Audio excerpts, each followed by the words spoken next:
حیدرآباد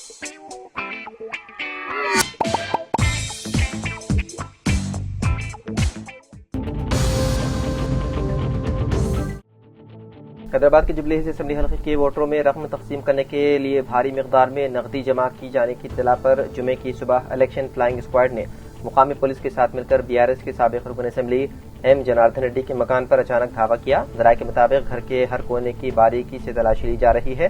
اسی طرح کوکٹ پلی کے BSP کالونی میں واقع BRS کے رکن کونسل رویندر راؤ کے مکان پر بھی پولیس نے تلاشی مہم چلائی۔ اس کارروائی پر رویندر راؤ نے شدید برہمی کا اظہار کیا اور الزام لگایا ہے کہ انتخابی ضابطہ نافذ نہ ہونے والے علاقے میں پولیس نے ان کے گھر میں داخل ہو کر بدتمیزی کی ہے۔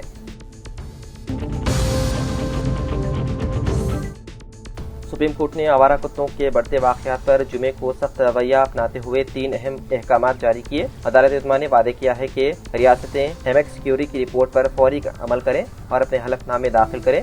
عدالت نے کہا کہ آوارہ جانوروں خصوصاً کتوں اور مویشیوں کو سڑکوں اور شاہراہوں سے ہٹایا جائے اور انہیں شیلٹر ہومز میں رکھا جائے تاکہ عوام کی جان و مال کی حفاظت یقینی بنایا جا سکے۔ پہلے حکم میں عدالت نے کہا کہ ریاستی حکومتیں ایمکس کیوری کی سفارشات پر عمل درآمد کریں اور اپنی پیش رفت کی رپورٹ عدالت میں پیش کریں۔ وہیں دوسرے حکم میں عدالت نے راجستھان ہائی کورٹ کے اس فیصلے کو پورے ملک میں نافذ کرنے کا حکم دیا جس میں سڑکوں سے آوارہ جانوروں کو ہٹانے اور انہیں شیلٹر ہوم میں رکھنے کی ہدایت دی گئی ہے۔ عدالت نے یہ بھی کہا ہے کہ میونسپل کارپوریشنز پیٹرولنگ ٹیمیں تشکیل دیں جو 24 گھنٹے نگرانی کریں تاکہ سڑکوں پر کوئی آوارہ جانور نہ دکھے۔ ساتھ ہی ایک ہیلپ لائن نمبر جاری کرنے کا بھی حکم دیا تاکہ شہری فوری شکایت درج کر سکیں۔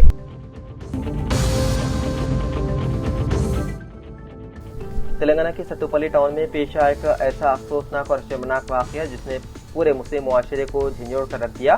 ستوپلی ٹاؤن کے مسجد روڈ سے تعلق رکھنے والے 28 سالہ شیخ غوث آٹو ڈرائیور 8 سال قبل اس کی شادی ایک مسلم لڑکی سے ہوئی تھی اور ان کے گھر 3 بیٹیاں تھیں، لیکن حالیہ دنوں میں غوث کی بیوی نے اپنے ہی گاؤں کے ایک ہندو نوجوان سے ناجائز تعلقات قائم کر لیے۔ جب غوث کو اس بات کا علم ہوا تو اس نے معاشرتی رسوائی سے بچنے کے لیے چاشمی کی رات اس نے خود اپنی بیوی کا ہندو رسوم کے مطابق اسی نوجوان سے اس کی شادی کرائی، لیکن دل کے زخم برداشت نہ کر سکا۔ جمعرات کی صبح اس نے تنہائی میں ویڈیو کال کے ذریعے اپنے دوستوں کو سب کچھ بتایا اور پھر پھانسی لے کر اپنی زندگی کا خاتمہ کر لیا۔ پولیس نے نعش کو سرکاری اسپتال منتقل کر کے پوسٹ مارٹم کے بعد ورثاء کے حوالے کر دیا۔ اس واقعے کے بعد پورے علاقے میں غم کی لہر دوڑ گئی۔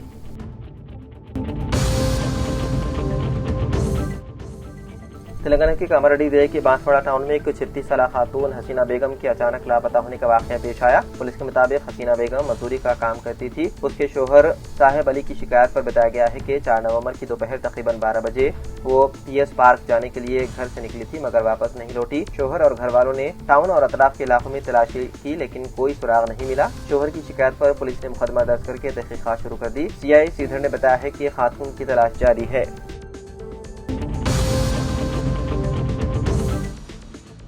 نائب وزیر اعلیٰ ملو بھٹی وکرمارکا نے کہا ہے کہ ریاست میں 53 لاکھ غریب خاندانوں کو ماہانہ 200 یونٹ مفت برقی سربراہ کی جا رہی ہے۔ سرکاری خزانے پر اس اسکیم سے 2830 کروڑ کا اضافی بوجھ پڑ رہا ہے۔ انہوں نے کہا کہ حکومت وقار آباد ضلع میں غریبوں کو 200 یونٹ مفت برقی سربراہ پر سالانہ 42 کروڑ خرچ کر رہی ہے۔ بھٹی وکرمارکا نے پرگی میں مختلف ترقیاتی پروگرام کا افتتاح انجام دیا۔ انہوں نے کہا کہ پرگی میں 1000 کروڑ مالیت کے الیکٹریسٹی انفراسٹرکچر کاموں کو منظوری دی گئی ہے۔